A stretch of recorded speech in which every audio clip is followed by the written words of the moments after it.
killed the dinosaurs. The Ice Age. You want a cup of Java juice? I'm gonna make you famous, Lizzie. It's not Al anymore. It's Dunk. Dunkachino? Don't mind if I do. I'm the Joker, baby. Welcome to Lights, Camera, Barstool, Season 2, Episode 37. Today, we do not have Jeff because he's having a little bit of a medical issue right now, but we do have the Gooch Man filling in for him. And this is now your second time, I think, on the third mic, right? Yeah, second time's a charm. Sophomore year, usually pretty good for, athletes. I'll probably, if I come on a third time, take a step back, but this should be good. Yeah, I think it's going to be good too because we have two big things coming up. We're going to be reviewing Chippendale Rescue Rangers, the reboot on Disney Plus, and we're going to be doing a draft, a very interesting draft. What are we saying? The draft of movies and shows that we want to see rebooted or like continued or whatever. Like reboot is such an all-encompassing term, I feel like, for this. So we can kind of describe it however we want when we get to that point. But first, let's talk about Mack Weldon. Mack Weldon has the stylish essentials for the summer heat. At least me and Goochman are in New York City. It went from 60 degrees to 90 degrees overnight. It is so humid. It's so humid. Disgusting both yesterday and today. But Mack Weldon had us covered. From hanging at home to start doing that, getting in that much needed vacation, which I think we all need, especially Goochman working on the dozen stuff right now. The conference room to happy hour, they've got you covered. And it's with their innovative daily wear system, which helps take out the guesswork from getting dressed in the most indecisive of guys, which does happen to all of us. They have a whole bunch of different options for you to try out. They have polos, shorts, swimwear, all of it's great for the summer, especially obviously great for the summer. And their premium polos, they easily elevate your plants with fabric technology that they built in to keep you comfortable as the temperature rises. The lightweight silver Pique polo, the new super soft Pima t-shirt polo are great for the summer. I'll be wearing them everywhere. And with the Maverick Tech Chino short and the Radius Flex short. And there's two other must-haves, I think I would say, out of their little grouping. And I think for beach season or the pool season or whatever body of water you prefer, make sure to check out the board shorts or swim trunks, a combo of performance, stretch, and sleek design. They're great gear for when you're taking some time off. Check out Mack Weldon for yourself and save 20% off your first order. Visit mackweldon.com/LCB or enter promo code LCB. That's mackweldon.com/LCB and enter promo code LCB for 20% off. Stock up on the warm weather essentials that you've been missing. Okay, we got a lot of news to get to. And man, that ad read, I had it pulled up, and it is the smallest font to have ever existed. It is, I think, literally size 6 font, and I'm staring at it. It's like taking up 2 pixels, and it was just that was a tough one to stay grasp on. Anyway, first up on our news, we got the first trailer for the She-Hulk series coming to Disney Plus. It's got a whole bunch. It's like returning people that you know. Tim Roth obviously back as Abomination. Mark Ruffalo back as the Hulk. Adding in Jamila Jamil from Good Place, right? And star is Tatiana Maslany, right? I think that's right. That looks sure. Right. Yeah, I think that's right. And this is coming to Disney Plus on August 17th. The quick synopsis is Jennifer Walters navigates the complicated life of a single 30-something attorney who also happens to be a 6'7" inch superpowered Hulk. And by the way, 6'7", she should be taller. I mean, the Hulk is like 15 feet tall. What are we doing that she's only 6'7"? She should be massive and way more jacked. She should be like lean beef patty jacked. Like, well, did you see that they like had apparently on like the early design she was like twice as big, and they told them to make her smaller. Nah, that's bullshit. You I know, can't do like gender dysmorphia. That's fucked up, dude. If anything, she should be bigger than the Hulk, in my opinion. It should be like a Black Widow type situation. That'd where, be like, very fun. Yeah, or like just should be like wildly disproportionately larger than the actual Hulk. But it looked like okay. The CGI kind of looked like shit, but like that's something. Trailers are trailers. You're never gonna know until you see the actual thing. It looked like they like. It's weird to explain, but it looks like they CGI'd her skin green, but like in her regular form. It's really, really bizarre to kind of describe. But it did. The trailer was like, okay. I think the biggest culmination point for all of us, I think everyone that watched it, or guy that watched it, was the end when she drags the guy out of the bedroom like a little baby, like and cradling him in his arms. Which I was like, that's me and who, basically. But yeah, it was a solid trailer. What did you think, Chris? Well, it's not bizarre. I have some strong feelings about this because I was thinking this week, I don't want the MCU to become Star Wars, where it's one of these things that is financially viable and popular, but is also kind of a niche thing. Like we all, or I'm not sure about you, Gooch, but like Ken, Jack, you and I and Jeff, we love Star Wars, right? But I can't defend Attack of the Clones, right? I can't defend Phantom Menace. Like there did come a point after the original trilogy where it's like you're either with it or not. I think this looks like shit. I'm sorry. Like first of all, I'm sorry. For one, She-Hulk is dumb. She-Hulk's a dumb character. Like I just think I've always thought She-Hulk was silly. It's like it's I don't know. I'm just not a fan of the character as a whole. But the CG, well, I think it's incomplete, and I'll give him a little leeway. Looks really bad. It looks like a fucking asylum movie. And this whole like, I just don't understand the tone. Like the title, the official title, isn't it She-Hulk Attorney at Law? Yes. Like, Yeah. Yuck. Like I don't know. I hope it's good. I'm gonna watch it. I'm rooting for it. But I really think that we're getting to this point where post Endgame, the MCU feels like it's invincible, and like you're not. Like you got to know your lane here. Because again, 100%. It's a trailer. Not gonna knock it completely, but I'm not a fan of this. Like straight up, I think that this looks. If this was made by any other studio, like let's say that Fox owned the rights to She-Hulk and they put out a trailer for this, I think it would be getting ripped to shreds. But because the MCU, in fairness to them, they've earned it, has this goodwill built up. People are like, it might be all right. But no, I watched this trailer. I cringed. Legit, none of the humor worked outside of like waving at Tim Roth, being like, hey, I like you, dude. You're good in movies. Nothing about this worked for me. I'm with you, Chris. I think it looked terrible. Like I think Marvel knew it looked terrible too, because usually when they're leading up to dropping these trailers, you start to hear chatter about it like a week before, like, oh, it's gonna drop Monday, probably in the morning, 12 o'clock. It dropped on Tuesday at 4:46 p.m. Like just a weird trailer drop. They tried to sneak it in at the end of the day. Like it was so strange. And the CG, I mean, I don't know how much they can fix that. It comes out in 2 months. Like it looked terrible. It looked like a PS2 cutscene. It's kind of creepy looking. It's like the physics of it. Like when she there's a shot in the trailer where she like looks at her phone and you can't tell if she's looking at her phone or looking at the camera, and she's got a weird expression on her face. It's very bizarre. One piece of CG that did look good was her feet. Great job there, guys. Stomping the camera. Final shot. Which I'm sure will appeal to some people. Oh, it's going to be a horny show. The comics are horny. It's going to have a very weird fandom. There's no doubt about that. The comedy in it was also very horny. Like just, oh girl, your ass looks great. It's like, come on, come on. Yeah, I don't know. I feel like Marvel's it feels like there's just too much coming out right now.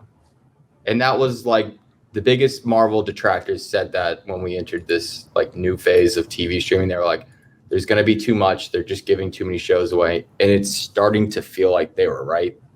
Like, especially, I think I saw the number the other day was like, there was like 19, I think, movies over 11 years leading up to Endgame. We've already had 18 projects after that.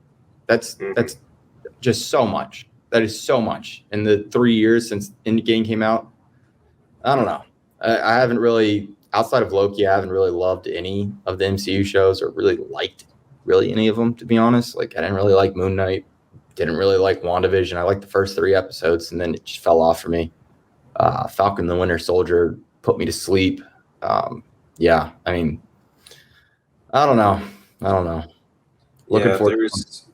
There's definitely, I think, an element of that CGI that you mentioned, which is kind of funny because we're going to talk about that later with Chippendale. And they kind of make fun of that in the movie. They make fun of that uncanny valley, like weird eye animation. That's exactly what it looked like. It looked like the uncanny valley. It's really, really weird. But yeah, so the more that I'm talking with you guys about it, because I was like, oh, it's just a trailer or whatever. But like the more I hear you guys dissect it, I think I'm with you, and more so than earlier. Because I like these projects. It really, like, you need to do something that's different, right? Because Marvel is just like, that's their one biggest fault, I guess, is that they just usually do the one thing which is like the quirky humor.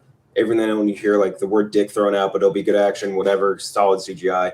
Now, like they're like you need to be going in different directions and taking more risks. And if that means doing something like WandaVision or doing something like that, even if it doesn't click for everyone, fine. But like this is like there's a bit in Futurama where there's a show, just shitty show on Fox called Single Female Lawyer. And like this is literally like the definition to this show is the definition of single female lawyer. And it's just like the entirety of it just kind of a little bit strange. But after that, we got the first trailer for The Terminal List, starring Chris Pratt. Chris Pratt, I don't know if in this he probably does, but I think he has some sort of deal with Amazon because I guess like all of his movies have been going to Prime Video or something. I was thinking the same thing. He might have signed some like multi-picture deal between this and what was Tomorrow War, right? Was the other And to be fair to him, the Tomorrow War, that was, and we're going to talk about how we were a little bit surprised, I think, by Chip and Dale Rescue Rangers. Like, the Tomorrow War was a massive surprise. I thought that was going to be a piece of shit, and that movie ended up being pretty entertaining, for whatever that's worth. But this movie comes out on July 1st. A former Navy SEAL officer investigates why his entire platoon was ambushed during a high-stakes covert mission. It kind of seems like a more kinetic version of which Jack Ryan movie was it where that happened with Harrison Ford and Willem Dafoe was like the platoon leader? It wasn't Patriot Games. It wasn't. God damn it! It was a Courage Under Fire. No, I forget. But I'll go back and figure that out later. But it kind of seems like a more kinetic version of that one. For those of you that know what I'm talking about, kind of looks like the same sort of hue that every I would say like contractor type movie that the Amazon puts out has on it. Like that sort of sheen. What was the one they did with Michael B. Jordan? I forget the name of it already. Without Remorse. Without Remorse. That was a pile of garbage. Yeah, like all like that. And Tomorrow War, they all look exactly the same. It's so weird. It's so difficult to like tell them apart from each other. But yeah, trailer looked like okay. I don't really have much to say about it. But what do you guys think? I thought it looked pretty good. What's that?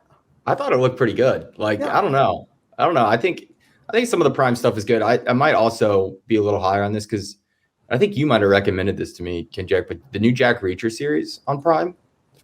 Fucking ruled with Alan Richardson. Oh yeah, yes. It was awesome. Binged through that in like 2 days. So I don't know. Maybe I'm just up on the Prime right now. I don't know. I think it's gonna be good. The book is supposed to be awesome too. Everybody in our comment section who had read the book was like, the book is amazing. So that's always a good sign when you have good source material. Yeah. The Terminal List. Yeah, I can't. Your description helped me out because I could not figure out based on the trailer what this was about. But this is a weird take, but I think some people might agree with me on this. I'm still trying to figure out if Chris Pratt is a good actor or not. Because I think Chris Pratt, you brought up Harrison Ford just a minute ago. I think him and Harrison Ford are very similar. I think they're both great movie stars, but I'm not sure if they're great actors. Like we love Chris Pratt as Star-Lord, and we love him on Parks and Rec, and we love him in Jurassic World. But like, it seems like he's really trying as a dramatic actor in this, and I'm very intrigued because I love Avengers: Infinity War, but the scene in Infinity War when he finds out, spoiler alert for 4-year-old movie, when he finds out Gamora got murdered, I don't buy him in that. When he's just like, asshole, tell me you didn't do it. Like you just sound like a child. I think he's so charismatic and everything. But it seems like he's really stretching here, and because of that, I'm intrigued by this. Like, I hope this works because I like him as an actor, but I just think that he's been so good at picking the right projects. I want to see him take on something that allows him to stretch a little bit. Yeah, I think I'd agree with that. We need actors like Chris Pratt, though. That's the thing. I'm not even sure. I like him a lot. Yeah. I'm just saying, like, he's one of those guys where I can't. What's like the Chris Pratt like Oscar caliber role? Like that doesn't exist yet. Right, I want to see if it does. You know. Yeah, there's a lot of examples of this bad acting too. Even in that movie, the Tomorrow War. I think I clipped it and put it on Twitter or something. There was a scene where he confronts J.K. Simmons as one of the worst dramatic acting moments I can remember in recent memory. He's just maybe that's not his thing, but I think I agree with you, Chris, in that he's like he just has the charisma that kind of overrides that, and like I think he smartly picks roles that don't challenge him too much in that regard, and so like kind of limited his exposure, which is smart. This show does kind of have a crazy cast though. Taylor Kitsch, Constance Wu, Riley Keough, Patrick Schwarzenegger is in it. Arnie's kid. I've been reading through Wikipedia right now. One of the recurring cast members, LaMonica Garrett, is a former slam ball player. Like he's a former professional slam ball player. I didn't even. Okay, Jai Courtney's in it. Let's see, a couple other people too. JD Pardo, a few other actors that like might stand out. Anton Fuqua, obviously great action director and action mind, executive producing it. But yeah, I don't know. I think that the record that Amazon Prime has for shows is definitely better than their record with movies, I'd say. But like you mentioned before, like the Jack Reacher show is pretty solid. So maybe if we want to use it as a barometer, as a novel turned action series for Amazon, then sure. Did you guys watch Jack Ryan too? I never watched the Jack Ryan show. The first season was pretty good, but I don't think it was good enough for me to go back and watch the second season. So I was going to see it. Should probably go back and watch it. I remember that people on Twitter got really mad about it because Office Jim said something bad about Venezuela or something like that, if I remember correctly. He looked hot as shit in that show. Did look great. Jacked. Next up, we have Amy Adams is going to star in a movie, Night Bitch. The film is a neo-horror thriller about a woman convinced she's turning into a dog. I quote tweeted this with Osimo from South Park because it's literally like it sounds like a made-up thing from Osimo. Just replace Adam Sandler with Amy Schumer. It's just a bizarre concept. And wait, like, Amy Adams, you mean? Yeah, sorry. And that's what I'm saying. Like, replace Adam Sandler with Amy Adams for this because like the Osmo gave all the random movies for Adam Sandler. But yeah, I think it's kind of like a weird looking concept, and it is bizarre for Amy Adams at this point. Like maybe she's like, I'm doing all of these traditional roles that are supposed to be Oscar favorites, and all of them are ass. Like such ass. Like all the movies she's been in recent memory, terrible. Not on the back of her, but like woof. I'm looking at it now. The last 4 movies she's done. This is Woman bad. in the Window. Dear Evan Hansen. Justice League. Hillbilly Elegy. Hillbilly Elegy, which might have been the worst movie. So bad. Like offensive as someone from Kentucky, like just a straight up bad movie. Yeah, no, I don't know. I don't know what's going on with her. Like, because before that, she didn't pick a bad movie. Like, she did nothing but hits. She's a 6-time Oscar nominee. Yeah. 6 times. Like, and she's never won. She should have probably for The Fighter, but like, she's an amazing actress. Yeah. Yeah. This could be good. I don't know. I mean, people are constantly bitching, and we're going to talk about remakes and reboots later.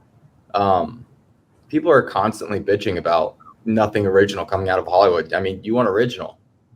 It doesn't get more original than this. Like, I don't even know what to expect with this. I'm with you. Yeah. Go ahead, man, if you got more. No, I don't have any more. Go ahead. No, I also can't imagine this gets a mainstream release. It's so niche, that I have a hard time believing it's got. Because what it made me think of, and I didn't see this movie. What was that movie with George McKay that came out last year, Wolf, where like thought he was turning into a wolf boy? It reminds me of that. I love Amy Adams. And it's a great title. I mean, it's so. I file it under the category of weird, but potentially awesome. Mm-hmm. Yeah, that's the thing is I don't know who's directing it or whatever, but like it could be good. You never. If this is like a Blumhouse joint, I think it's gonna be funny as shit. Like you look at what they're able to do with like this sort of weird spins on horror and like infusing a little humor into it. Sure. What was a great surprise movie in that sort of genre was it Freaky, the one with Vince Vaughn, right? Oh yeah, that was awesome. That was so funny. That was a great movie. That was such a funny movie. Very like just sort of different in that space. After that, we have Margot Robbie is going to star in an Ocean's 11. What's it, Robbie? Ocean's 11 prequel set in the 1960s London, directed by Jay Roach. Margot Robbie is. We talked about this. I think last time we mentioned Barbie and last time we mentioned Pirates of the Caribbean. Obviously, one of the most high-profile, attractive human beings on Earth. And I was also on top of that an incredible actress, which is crazy. Like one person shouldn't be that talented or blessed across all areas. That's crazy. Ocean's 11 prequel, I think, is a good idea. Obviously, I think the original Ocean's 11 was released in the 60s, right? If I remember correctly. Correct. Yeah, I believe so. Sinatra and all that. So I do love her getting the chance to like be like in like some sort of caper in London or whatever. the 60s, get all that cool like Last Night in Soho type fashion. I think it could end up having something I think super special with what they have right here. I'm with you. I mean, I fucking love Margot Robbie, but even beyond the obvious, she's great with her project selection. Like, I think her performance. I knew she didn't win the Oscar, and I think that was the Frances McDormand. It was Frances McDormand, Three Billboards. But in a lot of years, she would have won the Oscar for playing Tanya Harding. I mean, she was really amazing in that. She was great in Bombshell. And I think even the movies she's in that don't work have merit to them. And I think she's very good with choosing the right projects. The one thing that bothers me about this is, like, why does it have to be connected to Ocean's 11? Why not just have it be its own, like, separate heist? Because they did that with Ocean's 8, and it didn't do very well. Like, I heard okay things about it, but I would rather, and again, Gucci brought it up earlier, like, original products, don't necessarily sell, but I get like a very 10 Cloverfield Lane vibe to this already, which is we have this really good idea, but we don't know how to market it. So we're just going to randomly, like, this strikes me as a movie where in the last 5 minutes, Danny Ocean is brought up, like, in passing. And I think that's kind of lame. I think that's like Danny Ocean's mom or something. Right. That might end up being it. Yeah. I think that it's unfortunate because I think this might be a project that has a lot of merit to it. But other than that, I mean, she's attached to everything right now. This was not in the rundown, but she's got this. It's still up in the air whether or not she's playing Harley again. You got Barbie, and I think you guys talked about this last week. She's in the fucking Pirates reboot. So, like, she's going to be in everything. And look, I'm not going to turn it down. I think she's an amazing talent, but that's the one thing that kind of annoys me is that they just kind of throw these labels on these franchises, being like, it connects back to this. Like, make your own thing. Like, I think an all-female or female-led heist movie, especially starring an actress that's as popular as Margot Robbie, could really sell, but it just seems like they're kind of afraid to have it stand on its own. Mm-hmm. Yeah, I mean, you could do Margot Robbie's at the level of someone like Anne Hathaway. I mean, could end up being another hustle. Anne Hathaway was also in Ocean's 8. Oh yeah, don't put that on her, man. was it a good idea to attach Oceans to this? Like, I feel like it almost turns viewers off because of the Ocean's 8 reboot. Like, I almost think this is a bad idea. To the Ocean's name to it. Like, I get wanting to get the IP attached to it, but it seems like the wrong choice here. It's definitely lost some heat, I would say, but I do think that the good takeaway. Yeah, I think the good takeaway though is Chris's point that or in your point as well, just that, like, you can do this without attaching it to something else. Even if you look at, like, Soderbergh went and made, like, Logan Lucky, another heist movie, nothing to do at all with Ocean's 11, right? Soderbergh did. I'm not going crazy. He did Logan Lucky. No, he did Logan Lucky. Yeah, I thought I was going nuts there for a second. But yeah, he went out and did that, and, like, obviously totally original. Still has the elements that he knows he can do, like in a cool heist, and just, like, built his own world out of it. And I think that that's something you can do, especially if you have as high profile an actress as Margot Robbie. So I don't know. I mean, I'm down to see any heist movie. I love heist movies. That's like one of my top favorite genres in the entire world.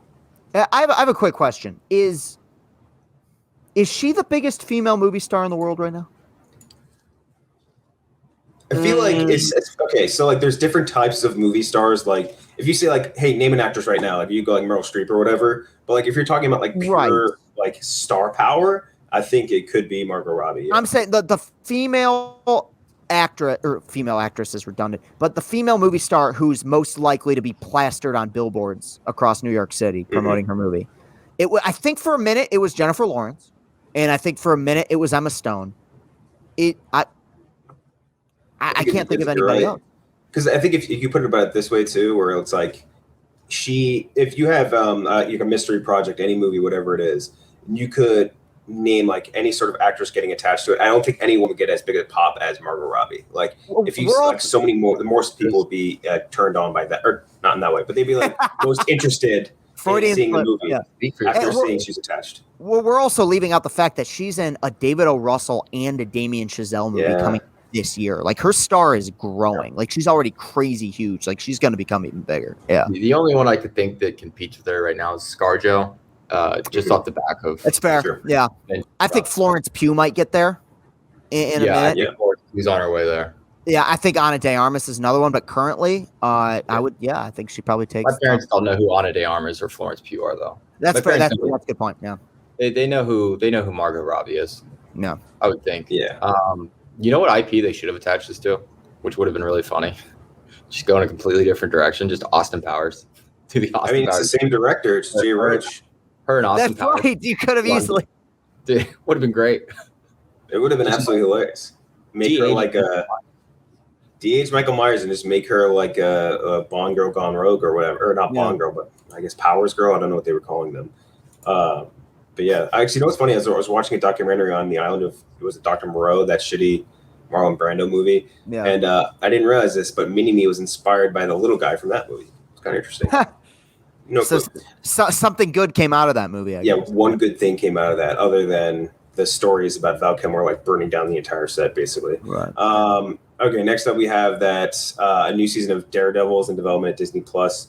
Not confirmed yet that LCB interviewee Charlie Cox will be reprising his role, but at this point, obviously they showed him in character in No Way Home, and I feel like at this point, out of all of the Netflix Marvel shows, right, Daredevil is the one where I associate the character of Daredevil most with the person who played him in that little micro universe. Like, you want to cast someone else as Punisher other than John Bernthal, sure. You want to cast someone else as Jessica Jones, Luke Cage, whatever. That's fine. But I don't think that I think Disney realizes this too, or Marvel realizes this too. Like, you can't cast someone other than Charlie Cox because I think Daredevil fans will revolt. And you could even make, I think, a solid show with not him, and people would still not watch it because they'd be pissed off about that.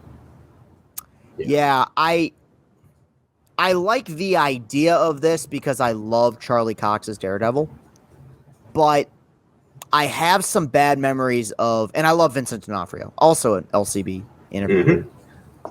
But I thought him showing up in Hawkeye, I was like, one thing I think what made Daredevil as a show really cool was it had some serious balls to it. Like, it had a real edge and a grit. And when they brought him back in Hawkeye, I'm like, this isn't playing the way that I wanted it to. I hope that they are allowed to have the kind of mentality that Netflix allowed Daredevil to have when it was, I think, 2015 when that series premiered. If that's the case, I think you could have something really special, and you could have a character that is one of the more fascinating, well-liked characters in all of Marvel lore. And really do something cool with them. So I think if they maintain the same level of tenacity that the Daredevil series had, you could have something special. But I really hope they don't sanitize it the way I felt like they kind of sanitized it with Kingpin in the Hawkeye series. Mm-hmm. Yeah, I think I agree with that, especially because a lot of their action is just so unique too. Yeah, the hallway fight sequences. Yeah. So good. Yeah, I won't lie, I'm a little worried about it. Yeah, I get you.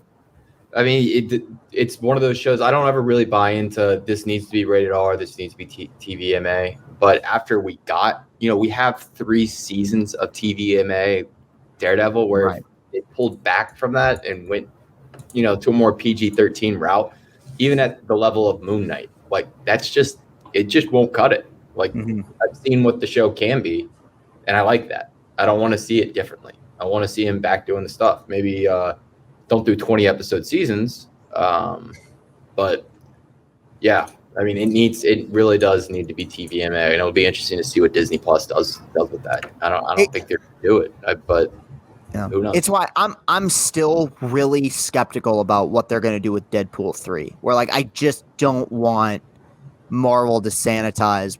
Like, what makes those series cool is just how hardcore they are. And I feel like if you clip their nuts, it could be something that's just kind of whatever.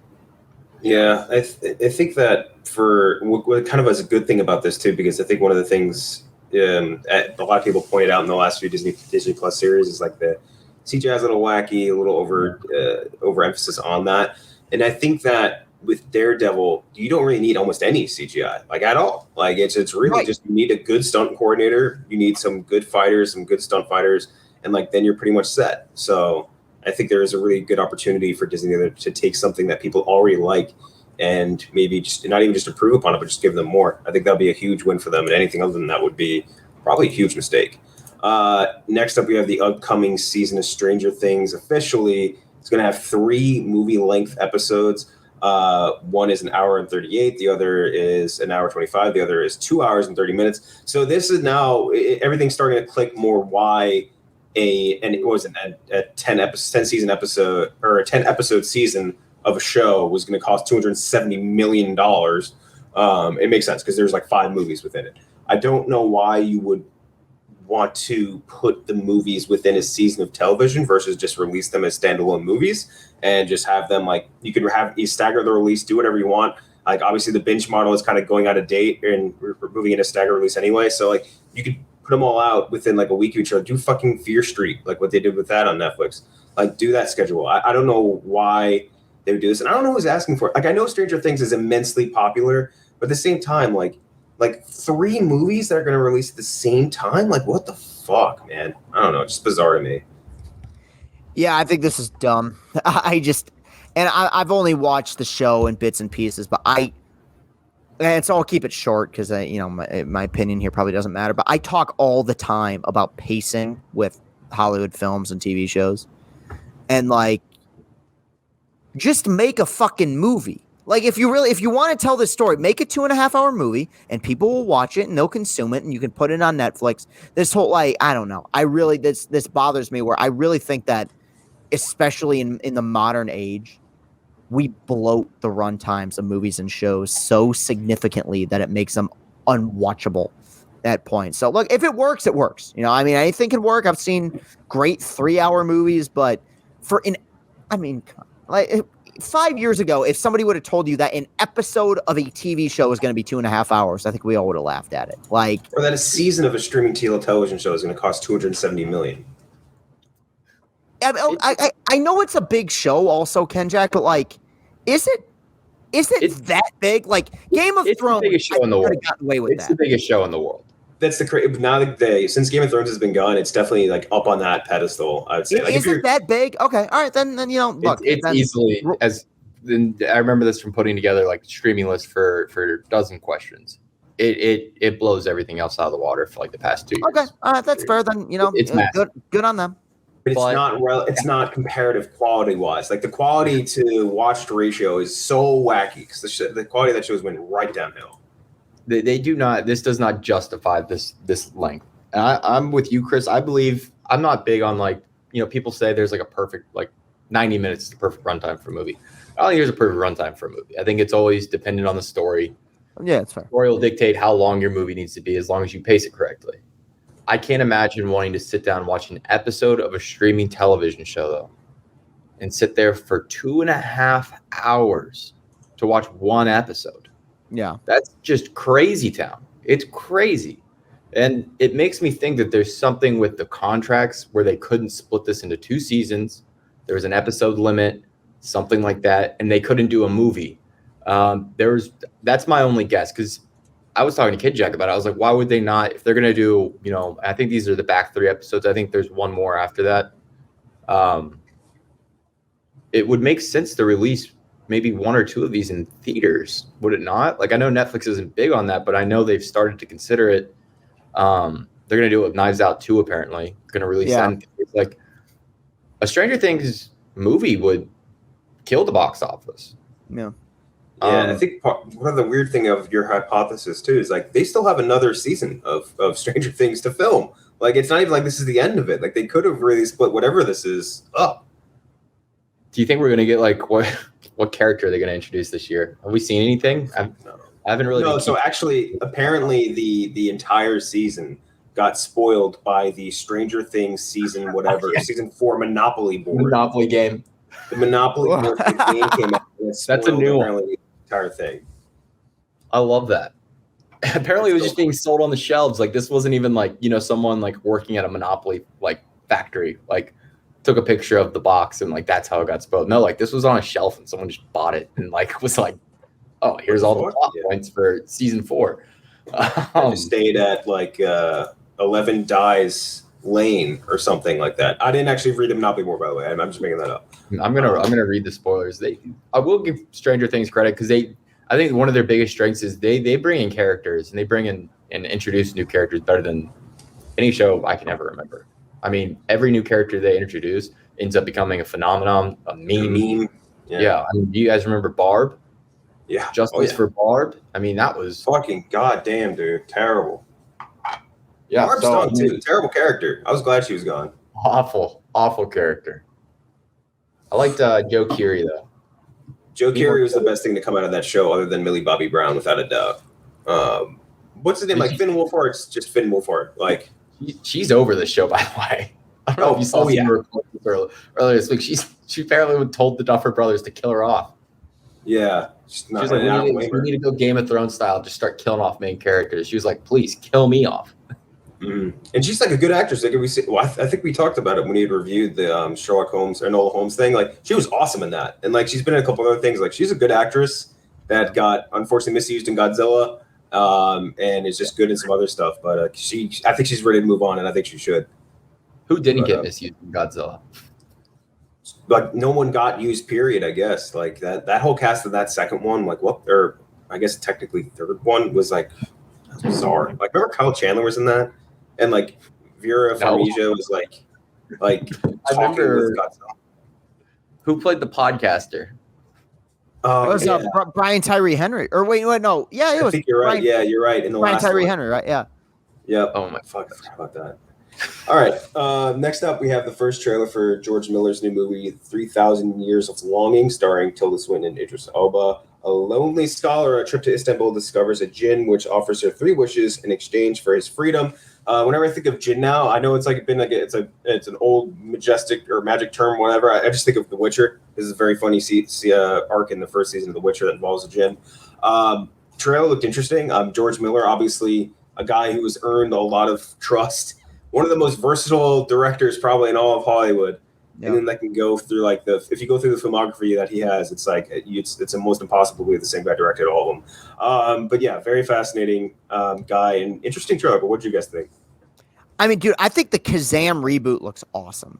Like, I think that this is going to be like a lot of fun. No, like honestly, what's the name of this? 3,000 Years of Longing? Is that the yes? When I heard the title, I thought this was like a fucking Nicholas Sparks novel. Like, just here. So when I watched the trailer and it was fucking Tilda Swinton and Idris Elba as a genie, it's intriguing. It comes out soon. It comes out this summer. You're right. I mean, George Miller does not get enough credit. Like, he is severely underrated as a director, just in terms of his versatility. And I'm not saying I've loved every movie he's made, but like the fact that this guy dips his toes into so many different ponds, you have to give him the benefit of the doubt. Like, a lot of the movies he's made, did he make a movie in between Happy Feet and Mad Max Fury Road? It's a good question, actually. Happy Feet too. Yeah, true. Did he do both? Did he do both of them? Yeah. Yeah. Wow. I mean, he's as versatile as they come. So I mean, I'm rooting for this just because, as you brought up earlier, Gooch, it's unique outside of, feeling like Kazam. It's a unique, it's a very unique premise. So I really hope it's good.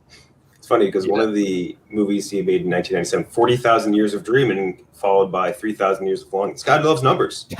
Big numbers guy. Guy loves years. Yeah. Big time.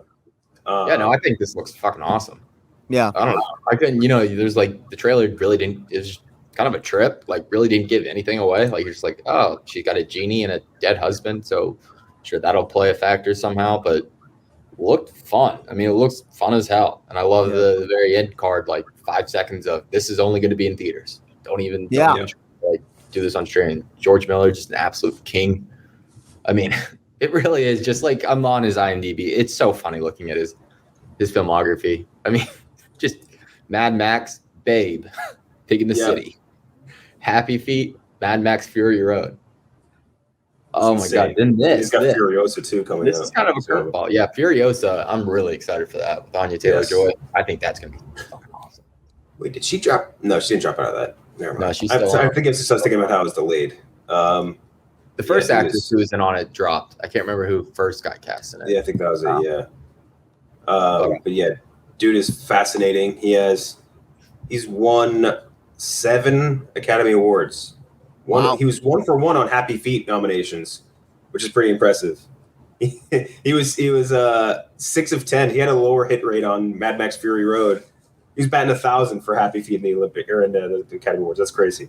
Okay, after that we have what I think is the most exciting news of the day, which is that Toni Collette and Naomi Ackie and Mark Ruffalo have joined the Robert Pattinson Bong Joon Ho movie, which is based on the sci-fi book Mickey 7.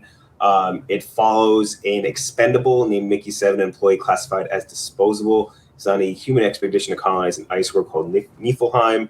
I think that's how you pronounce it from God of War, the last God of War reboot.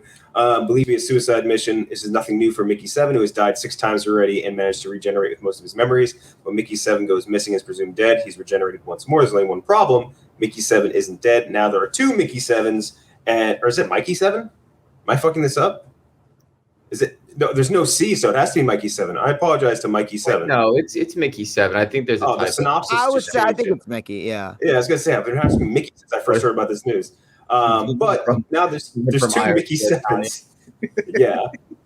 And both of them are at risk of being turned into protein if they're discovered. Very, I think when you read the synopsis, a lot of Moon vibes to that. I would say great movie, by the way. If you've never watched that before, I think that's on Hulu and somewhere else probably. But I get vibes from that. Obviously, Bong Joon Ho, just a guy that just does not miss ever, and is one of the best filmmakers in the game right now. Super excited for this, and that's I think a solid group of actors to add into this. Toni Collette being, I would say, the highlight among them. Naomi Ackie definitely growing up in the rankings. Mark Ruffalo is a weird dude. He's a weird actor to try to nail down because and I don't know if this is mean to say, I think he's funny, but not a particularly good actor. I don't know how else to put it. Anytime I've seen him in a super dramatic role, outside of a few exceptions, I'm I never really find myself convinced of whatever the peril he's supposed to be in is, or whatever the issue is. There's definitely exceptions to that, but I just don't think on a whole he's a particularly strong actor considering the level of star he's at. But I don't know. Everyone can agree or disagree.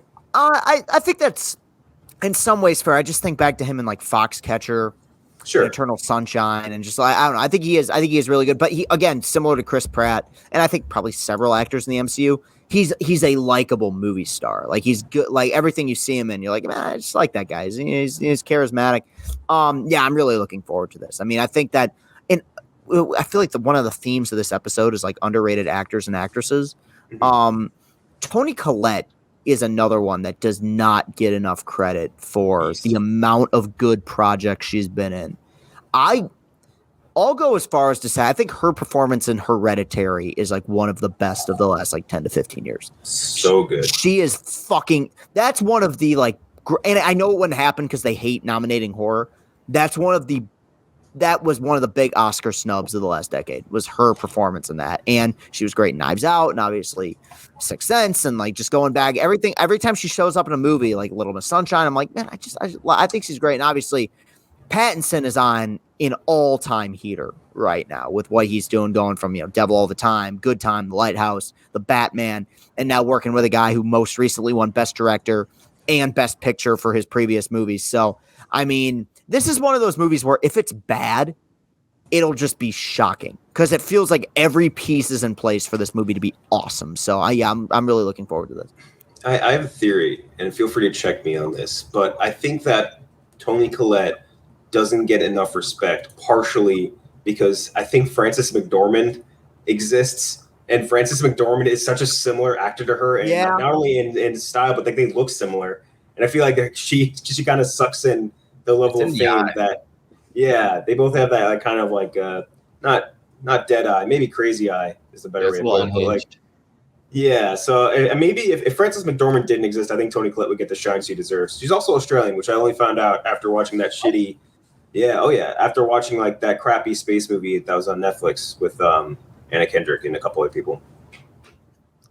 Yeah, no, I love her. I just remembered that her character in Knives Out, and she was so funny. Yeah. She's just like the Valley Girl. It's so funny. Yeah, no, this will be amazing. I have no doubt. It's also Brad. I think Brad Pitt's producing it, his production company, which they did. They did Okja with Bong Joon too. So nice to see them reunite. Robert Pattinson's on an absolute tear. Apparently, when this was announced, every A-lister in their 30s in Hollywood wanted this role. That's what That's what was being said, which leads me to think who are the big A-listers in their 30s? Is Robert Pattinson just the guy right now? Of actors in their 30s, that's a good question. Yeah, I mean, okay, like, well, there's a there's lot a in big it. I mean, there's all the Chris's. Are they still in their 30s? Are Hemsworth? Most of them are in their all, 40s by now. Yeah, there's nothing in the 30s. It's kind of weird because in the 20s you get like obviously you have Tom Holland and Timothy Chalamet, I think, are like the two like head of the class, like big ass stars. I'd say they're probably bigger stars than anybody in their 30s. I was trying to think, and like it might just be Robert Pattinson. I mean, there's Michael B. Jordan, Donald Glover, Adam Driver, maybe. But I think Driver might even be 40 now, I think. Right? No. Garfield's up there. Andrew Garfield. Yeah, Garfield for He'd sure. probably be the biggest star, just because of Spider-Man. 38. Yeah, I mean, Robert Pattinson, what a terror.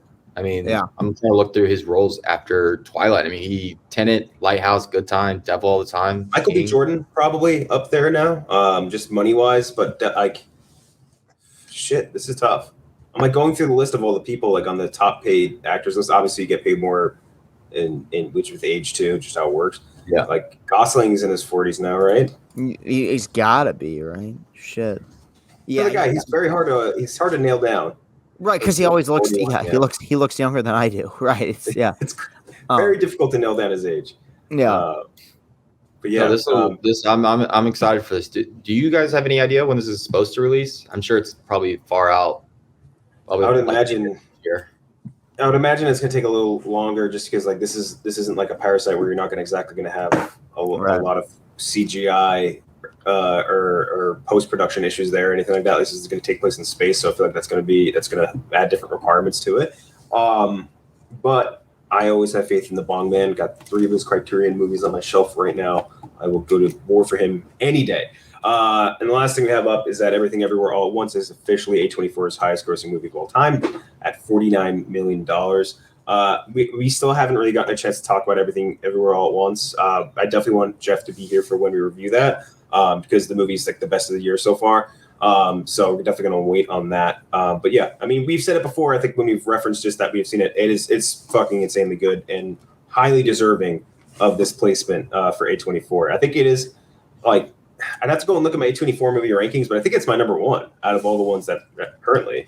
Yeah, I'm gonna head over to movieranking.net real quick. I want to see. I'm opening it right now, which is nice because you can pick a studio and filter that out.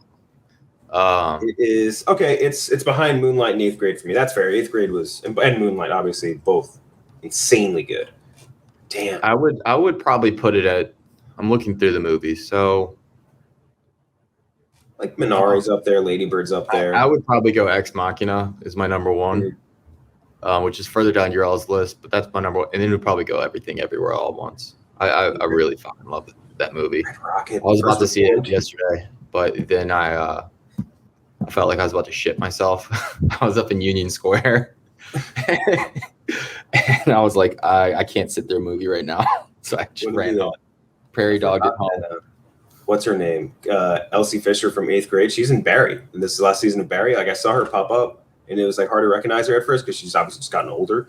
But I was like, fuck yeah, dude. Elsie Fisher was so good in that movie. The 8th Grade was such a goddamn pleasant surprise. Like, man, what a fun movie. Not a pleasant movie to watch, though. Yeah, okay. I would say it's definitely it's got its uncomfortable. Yeah, it's got its uncomfortable parts for sure, but it's almost like it's got like a nostalgic value for it, even though I did not live this girl's life. It just feels like it brings you back to being that age, probably better than any like coming of age movie I've ever watched in my life. And also, that was my introduction to that guy, Fred Hirschberger, whatever his name is, who's now been in like every movie like that's ever existed. He was a good dad. No, that's no, this is the kid. You know who he is if you see him. Do you remember? You watched White Lotus? Yeah, he's the kid. Oh, yeah, dude, he's in everything. Look at his Wikipedia. His pictures make him look way cooler. On like if you just Google him, he's got some good headshots. Whoever's doing his pictures, because he plays the awkward motherfucker very well. He did that shitty movie One in the Window, which was god awful. He was in all 3 Fear Streets. Yeah, which he's going to be in Craven the Hunter as Carmeleon. I almost said Carmelionaire. He was in News of the World. that creepy, that terrible goddamn Tom Hanks movie. Let Them All Talk, the Soderbergh experiment movie with Meryl Streep, which I didn't know I was not a huge fan of. But man, dude, just in everything. 8th grade was his first movie role. Okay, yeah, this all makes sense. And he was in White Lotus, which he was very good in. Were you there? I don't think you were there for this, Chris. We interviewed was it Reese Darby, and we were talking about White Lotus because he had interviewed or rather auditioned to play the role of the hotel manager in that show. And I told him how the guy actually took a dump in somebody's bag, and he had to eat a certain diet because the poop had to look a certain way. And then he was like, "Oh shit, that's crazy! I'm glad I didn't get the role, and I didn't want to do that." I was like, "No, I'm fucking with you. He didn't really take a dump in this guy's suitcase." Very fooled by it. Very funny moment. Anyway, Everything Everywhere All at Once, well deserving of its spot. Chris, I don't think you have had a lot of time to talk about it either, have you? Or has it even been in your theater yet? I've seen it.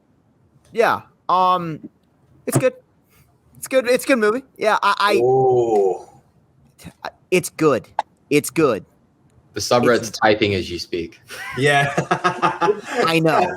You did say a word about it, and it's humming. I like the movie. And in fact, I don't mean to make this a review of Everything Everywhere. I would encourage everyone. I'm really happy it's doing well. I'm really happy it's an original idea. Motherfucker directed his ass off. And I don't regardless, Daniels. Who's the name of the guy who directed that again? It's Daniels. It's two guys. That's right. Daniel and one guy with a first name Daniel. Yeah. Because I get that. It's the guys who did Swiss Army Man. Yeah. They should both get nominated for Best Director. It's one of the most beautiful, amazingly directed movies I've seen in a long time. I'm not going to get any deeper into that. I will say I do think it's going to last, and I think it's going to be a hot commodity at the Oscars by the end of the year. I think that it's built up such a good momentum because, Jack, it was maybe a month and a half ago when we were talking about potentially reviewing this, and it's still picking up steam, which makes me think by the time November rolls around, this is going to be a multi-time Academy Award winning film. And even though, it's not to me, the greatest thing ever, I just support what it represents. And I think that whatever these directors do next can be something that's every bit as good, if not better. And it's just beautifully acted too. It's a really well-made movie. And I know I'm leaving it vague because I don't mean to make this discussion about that movie, but man, I like it. I like it quite a bit. I think it's a very, very good film. Yeah, we'll get more into it when we can do the full review. Mm-hmm. But we got to have Jeff here for that for sure. Yeah, exactly. I'm not smart enough to voice my opinions on that movie. There's a lot to get into with that one.